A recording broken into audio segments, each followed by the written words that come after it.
வினோத வாய்ஸ் நேயர்களுக்கு வணக்கம். நான் உங்கள் கிருஷ்ணவேல். இன்றைக்கி நாம் இன்று மாலை எதை பற்றி பார்க்க போகிறோம்னா, ஒரு சோகமான செய்தி. அனந்து அப்படின்னு சொல்லி கேரளாவை சேர்ந்த ஒரு சாஃப்ட்வேர் இன்ஜினியர்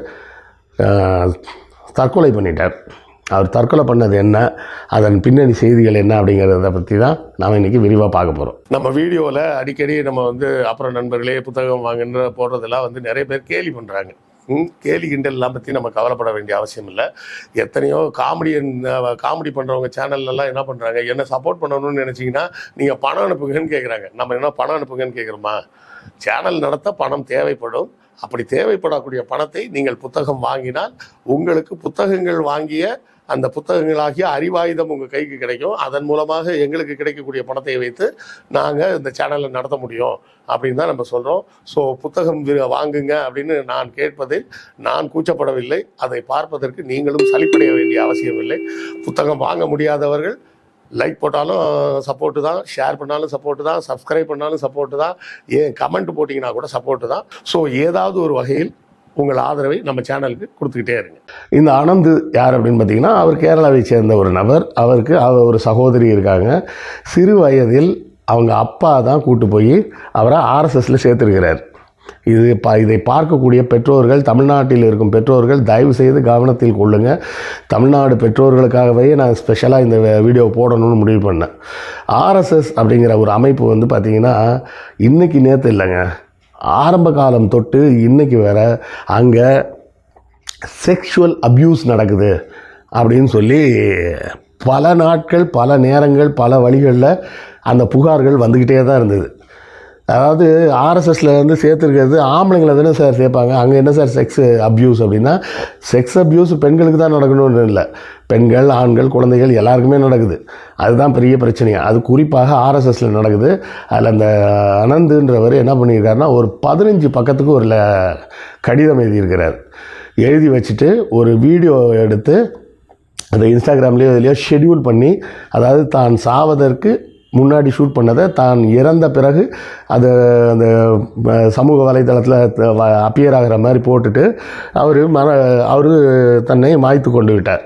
அதில் அந்த பக்கத்தில் அவர் சொல்கிற இது என்னென்னா, எங்கள் வீட்டுக்கு பக்கத்தில் உள்ள ஒரு நபர், நாங்கள்லாம் அவரை அங்கிள்னு தான் கூப்பிடுவோம், எங்கள் குடும்பத்தோடு நெருங்கிய நண்பர் அவரது இன்ஃப்ளூயன்ஸின் காரணமாகத்தான் எங்கள் அப்பா என்னை கொண்டு போய் ஆர்எஸ்எஸில் சேர்த்தாரு.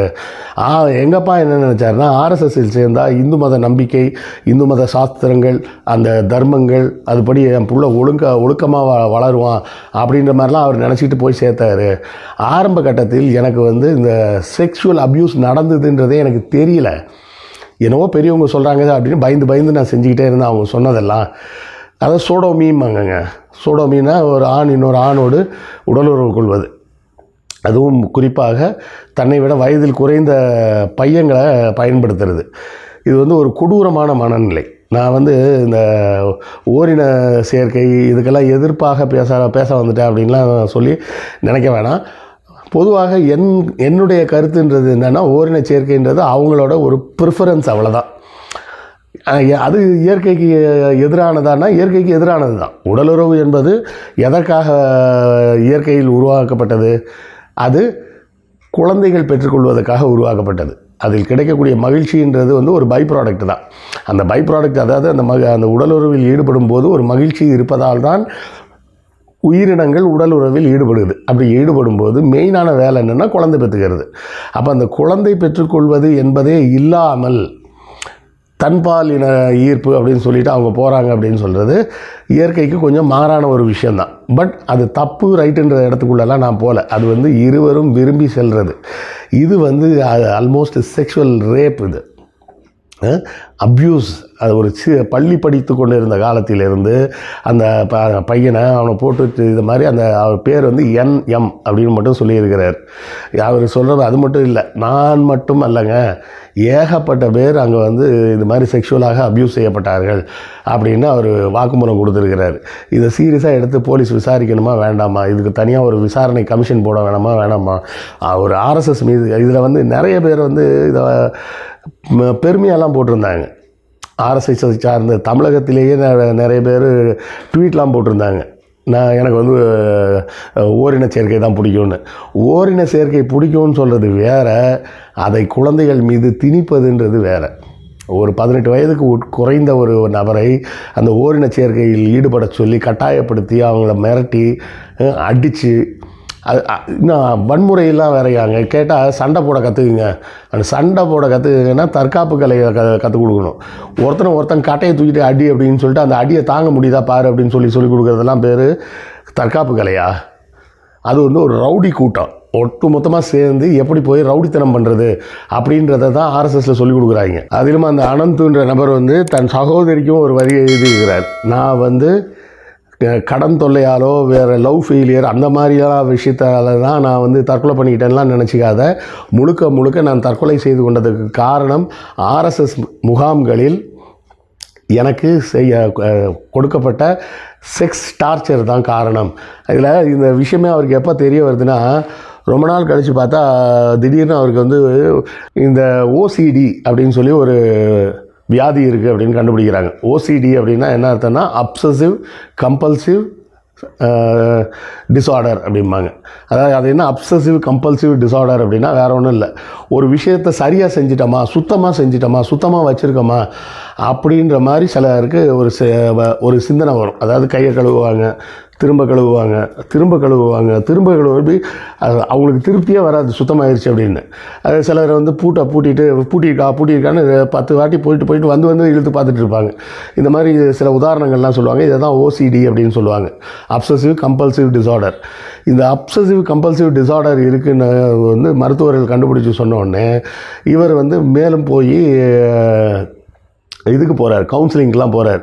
இந்த கவுன்சிலிங்லாம் போகும்போது தான் அவருக்கு அவங்க சின்ன வயசுலேருந்து என்னெல்லாம் நடந்தது அப்படி இப்படின்லாம் கேட்பாங்கல்ல, இதையெல்லாம் சொல்லும்போது தான் அவருக்கே தெரிய வருது, ஆமாம் நாம் வந்து செக்ஷுவலாக அப்யூஸ் ஆகிருக்கோம் அப்படின்னு. அது தெரிஞ்ச பிறகு அவர் சொல்கிறாரு, எனக்கு ஏற்பட்ட ட்ராமாவுக்கு வந்து அளவே கிடையாது, தூக்கமே இல்லாமல் போயிடுச்சு. எப்போ படுத்து தூங்கினாலும் எனக்கு திடீர்னு அந்த ஞாபகங்கள் வர ஆரம்பிச்சிருது. என்னால் வேலையிலும் கான்சன்ட்ரேட் பண்ண முடியல, எதுவுமே என்னால் பண்ண முடியாமல் 24 ஹவர்ஸும் இந்த ப்ரெஷர்லேயே இருந்து மன அழுத்தம் தாங்க முடியாமல் தான் கடைசியாக இந்த முடிவுக்கு நான் வந்தேன் அப்படின்னு சொல்கிறார். அந்த பையன் பாவம் பார்க்க ரொம்ப அப்பாவியாக கையில் ஒரு பூனையோ நாய்க்குட்டியோ வச்சுக்கிட்டு ஒரு ஃபோட்டோ போஸ் கொடுத்துருந்தார். அந்த ஃபோட்டோ தான் நீங்கள் தம்ப்நெயிலில் பார்த்தீங்க. ஒரு 20கள் வயசில் இருக்கக்கூடிய ஒரு பையன், அதுக்கு ஒரு 10 வருஷத்துக்கு முன்னாடி அவனுக்கு தொடர்ச்சியாக நடந்த அந்த செக்ஸ் டார்ச்சர் காரணமாக தூக்கு மாட்டிக்கிட்டு செத்து போயிருக்கான். அப்படின்னா என்ன பண்ணுறது சொல்லுங்கள்? எவ்வளோ கஷ்டமாக இருக்குது பாருங்கள். இந்த ஆர்எஸ்எஸ் அப்படின்ற ஒரு அமைப்பை சொல்லி அவங்க அப்பா பண்ண தப்பு அங்கே கொண்டு போய் சேர்த்து விட்டார். இதை வந்து நம்ம நாத்திகன் இருக்கார் பார்த்தீங்களா, அவரும் சொல்லியிருக்கிறார். என்னென்னா அவரும் ஆர்எஸ்எஸில் இருந்தவர்.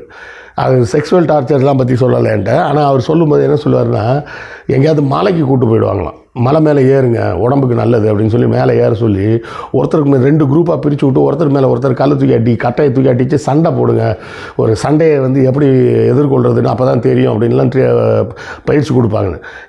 அதை இந்த நபரும் பதிவு செய்கிறார்.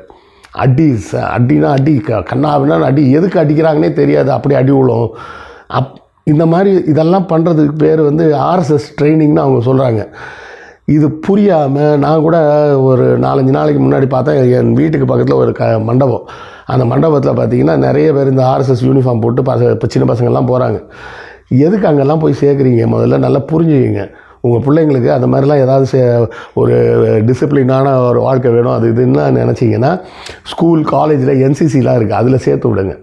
அதுலேயாவது டிசிப்ளின் வரும், ஒரு டைம் வரும், காலையில் 7 மணிக்கு எந்திரிப்பாங்க. இந்த மாதிரி விஷயங்கள்லாம் அங்கே போனாலும் அது வரும். இது வந்து ஒரு ரவுடி கூட்டத்தை உருவாக்கக்கூடிய ஒரு இடமாகத்தான் ஆர்எஸ்எஸ் இயக்கம் இருக்கிறது. இதை வந்து கேரளா போலீஸ் மட்டும் இல்லை, எல்லா மாநிலத்தில் உள்ள காவல்துறையும் இதை சீரியஸாக எடுத்துக்கொண்டு ஆர்எஸ்எஸ்குள்ளே என்ன செய்கிறாங்க அப்படிங்கிறத விசாரிக்கணும். ஏன்னா ஒன்றிய அரசாங்கம் அது செய்யாது. அந்த காந்தியை இப்போ சுட்டுக்கொண்ட நேரத்தில் தடை செய்யப்பட்ட ஆர்எஸ்எஸ் அப்படியே ஒழிச்சு கட்டியிருந்தாங்கன்னா நிம்மதியாவது இருந்திருக்கும் தமிழ்நாடு. இன்றைக்கி வேறு தமிழ்நாடு மட்டும் இல்லை, மொத்த இந்தியாவே நிம்மதியாக இருந்திருக்கும். அந்த பையன் பாவம், அவர் எழுதி வச்சுருக்க கடிதங்களை பாருங்கள், எதனால் செத்தன்றதை எழுதி வச்சுருக்கிறார்.